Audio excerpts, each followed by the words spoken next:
না ভোট দিবেন। রাষ্ট্র কাঠামো সংস্কার ও নতুন বাংলাদেশ নির্মাণে গণভোটে হা বলুন। বাংলাদেশ ইসলামী ছাত্র শিবির। আপনি কি চান বাংলাদেশ তত্ত্বাবধান সরকার, নির্বাচন কমিশন ও সরকারি কর্ম কমিশন বিএস গঠনে সরকারি দল ও বিরোধী দল একত্রে কাজ করবে?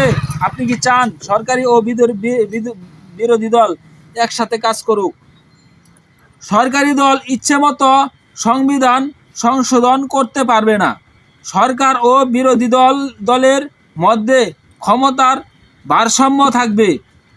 সংবিধানের গুরুত্বপূর্ণ পরিবর্তনের ক্ষেত্রে গণভোটে বিধান ও ক্ষমতার ভারসাম্য প্রতিষ্ঠার জন্য পার্লামেন্টে একটি উচ্চ শিক্ষা গঠিত হবে।